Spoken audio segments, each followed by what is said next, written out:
Monday morning, first day of term 4, last term for the year. Year 12 have 1 week left of school. Normally they wouldn't. Normally this would be class. It's actually like called a STUVAC, student time when they can come in and see teachers in prep for the exams. But because of COVID and the lost time, we've made like this extra week actual class time. So we've got one more week of classes with Year 12, and then they start exams the following week. Year 11 officially start Year 12 today. So the Year 12 always starts the year before, so they get a full 4 terms of Year 12. They have 3 terms of Year 11. Hopefully get the Year 11s refocused because you're starting the HSC course. So all the content now is from the HSC part of the syllabus.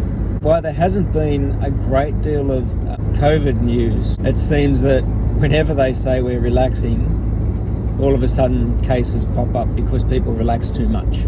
Got a little bit of apprehension every time I go out. You don't know how far people may have travelled, how many people have been in contact with, what they've been like. The biggest concern of mine is always the people who might catch COVID and be asymptomatic. And I haven't actually checked whether there's any updated advice from the department. I'm assuming it's following the advice as it was at the end of last term, which was seniors were being encouraged or advised to wear masks as well, not mandated. And uni starts again tonight, I think. This is the first day back after the 2 weeks, so I should have a night class on tonight online.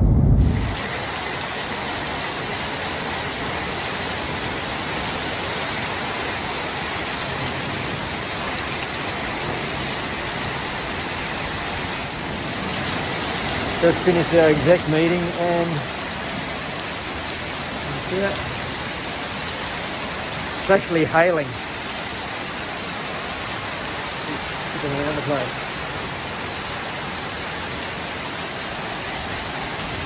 Hopefully it dries off before I get out of the staff room and out to the car.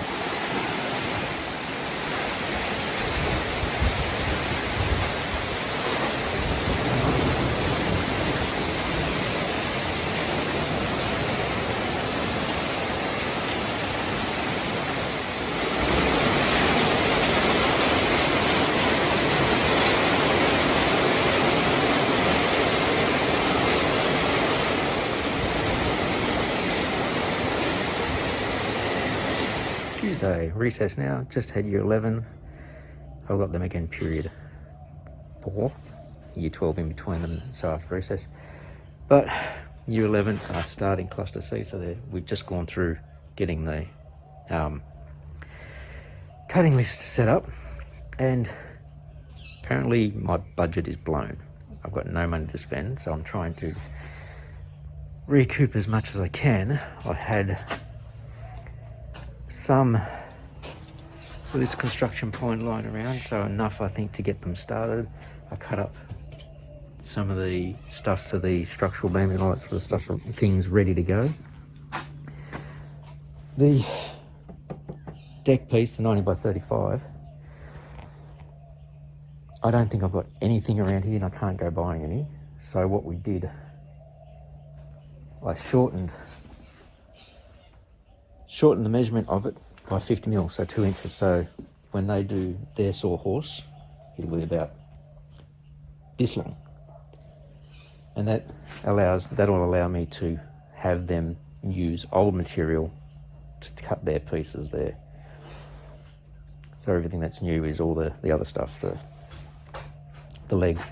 The legs we can't really reuse because of everything that needs to be cut out, the angles at the top and the angles at the bottom, you can't really reuse it. We'll see how we go next period.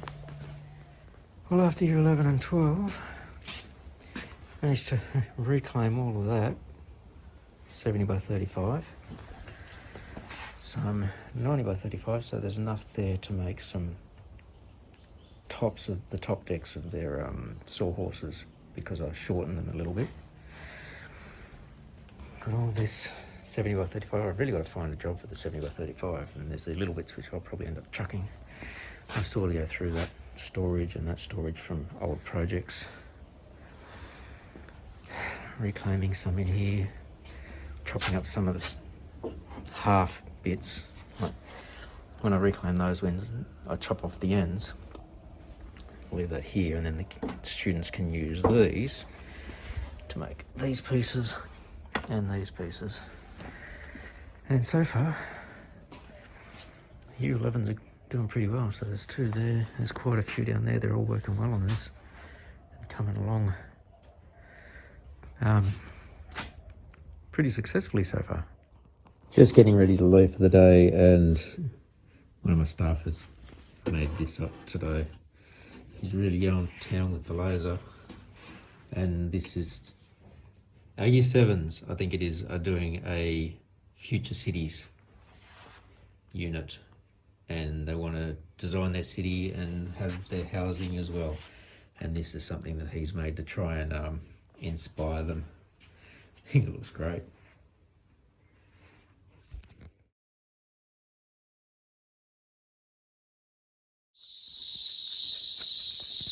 I thought they'd settled down a bit. Just getting home from work, I open the car door and hear this.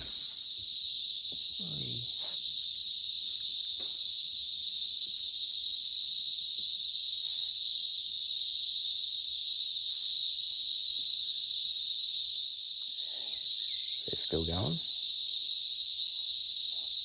7:26 in the evening.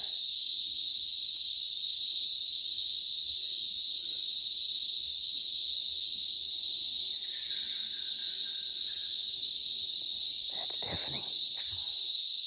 Absolutely deafening. When I came out here before to put all the bins out and everything, I put my isotunes in so to block out the noise.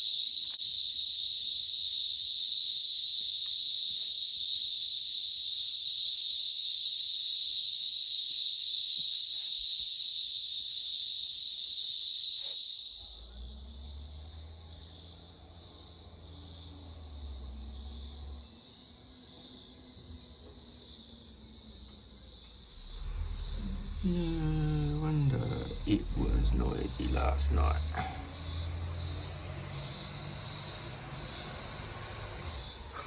These are all on the laundry door.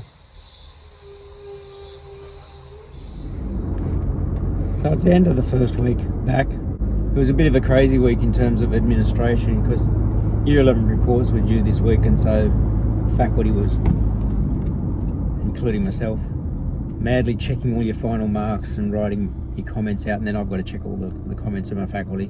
We got that all done. Construction had started the new cluster. They'd started the sawhorse. They actually got given the cluster booklet, and we went through all the ins and outs of that and started on that.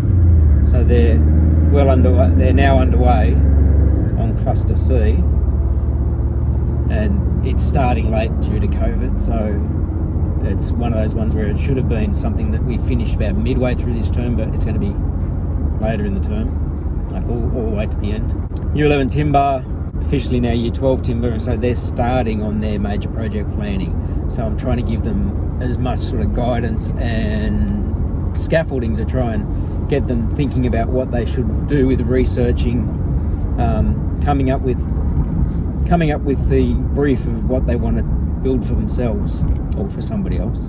And all of the research needs to go into that, the planning, the looking for inspiration, coming up with some design ideas, using SketchUp to try and draw a plan, and eventually getting the cutting list. So I've given them all this sort of stuff to try and get them started, and that's 1 week down. And had Year 9 for the first time in the term today, and the boys asked if they could continue working on doing that bench seat with the hardwood slats that's outside the classroom, and I said yes. And so they got in there and they all got ready, and they grabbed the sanders and were all eager and just taking all the sharp edges off it from running it through the timber through the saw and the thicknesser. I think they realised that sanding's not that fun. After about half an hour, a lot of them just gave up. There was 4 or 5 of them working on it, They got about halfway through the slats and realised that sanding's not the greatest part of a project. One of them stopped on that and decided to get back into the actual stool project that we're doing. And so they've done the mortise and tenon joints, they've done the domino joints, and one of the students said, so now we've got to figure out how setting up the domino jointer for the next pieces. And I got them to cut the rails that go between the two end frames. And I said, no, we've got a different joint. And he goes, really? What sort? And I told him it's a dowel joint. And he goes, oh, something different. Cool.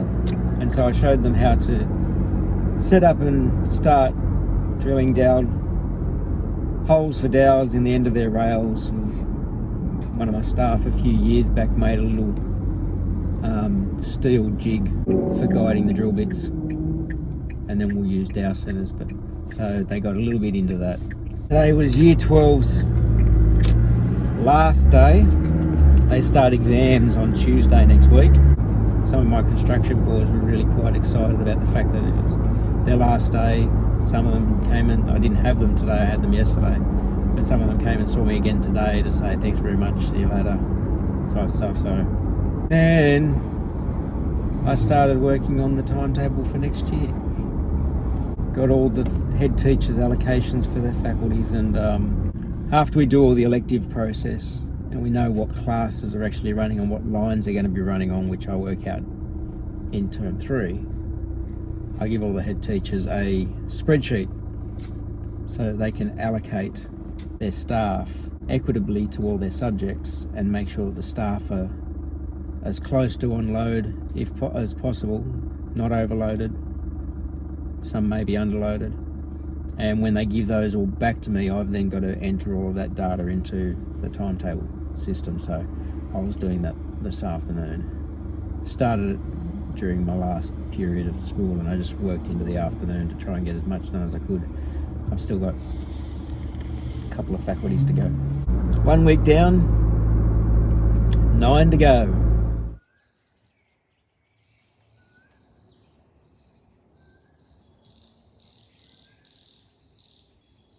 It's HSC marking time again. I'm marking written exam next month. Because of COVID this year, marking teams that would normally come around to the schools to mark all of the major projects were not allowed to do that. This year, anybody who had an industrial technology class, they got professional development on marking projects. So they would actually mark the students' projects of their own class in order to try and keep the HSC as open and as transparent as possible, because everybody in the state sits the exact same exam and they get marked by external markers. I do a marking. All of the kids' folios from across the state had to get mailed in to be marked. Like, I've marked written for a bit over a decade, and I've put in for practical marking where you might go around to schools and never really got it. And this year I got a call up to be a prac marker for the portfolios, and I believe that they've tried to get in as many people who applied this year to help that process go through as smoothly and in as less time as possible, I'm assuming. I've got to drive down into the city, which is where all the folios get sent to, and today is briefing day, and then marking is next week during the night. Just like written marking, which is one of the best forms of professional development I think a teacher of a senior course can get, I'm looking forward to this process for my own professional development as a teacher of a practical course, because I'm going to get to see, like, when you teach the students about setting up folios and how to manage their folio and that sort of thing, you work from a marking guideline, but it'll be interesting to see it from the marking point of view as well. I know, I'm looking forward to it. I think it's going to be an awesome opportunity. I haven't heard anybody who's done HSC marking say it's been bad for their teaching. Next week's going to be a tough week because after I go to work in the mornings and then go to marking from 4 till 9 at night. And like I said, it's in towards the city, so it's roughly an hour's drive from the house, traffic depending, and so it should be good this morning because it's a Saturday morning. I'm supposed to be there by 8:30, like in the building by 8:30, and the parking that gets reserved for HSC markers, and there's lots of them, it's about a 15-minute walk from the parking lot to the marking pavilion. I should get down there with about 20 to 30 minutes to be able to walk comfortably.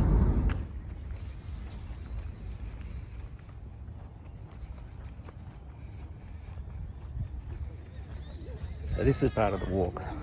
You park back that way, walk across this marshland, which I'll show in a second, and the Sydney Showgrounds are up this way, and they basically hire out pavilions,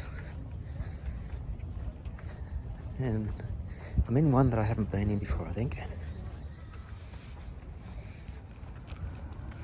This Olympic Park area, you can see the little pathways down there. It's a nice area of green space in Sydney, close to Parramatta, which is technically, I think, the centre of Sydney's business area now. It's no longer right in Sydney, so our economic centre is Parramatta. I think I'm gonna have to start bringing the bike. Don't like to walk.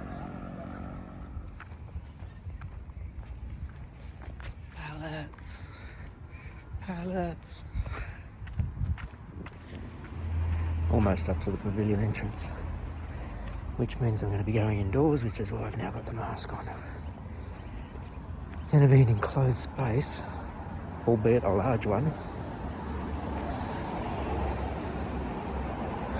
from 8:30 till 4:30, with a lot of people that I know, but you just don't know who they've been around, where they've been, and they've started to have a few more new outbreaks in the Sydney area, especially Western Sydney. So that was a very long day. Saturday marking, regardless, is always a long day. I guess the only thing I can say about it is I feel I'm going to really benefit professionally doing this. I've been trying to do crack marking for years, and it just so happens because of COVID they needed a lot more markers for doing folios because of the changing process. I guess one thing I can say is there's some pretty strict COVID protocols that we've got to abide by. Having a lot of people in a large enclosed area, and like I say large, they're giant warehouse areas, spaced out as you normally would be anyway when you're marking and you're at your own little table, but we're divided into two big groups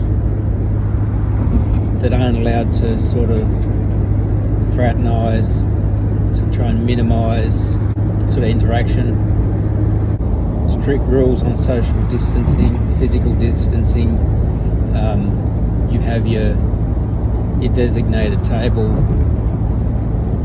and you're not to get up and move around, and sanitise your hands as you enter. And NESA really wants to take that part seriously when you consider that it's not like you're just going somewhere with the other people that you normally work with. So that's where I'll be going night time after work.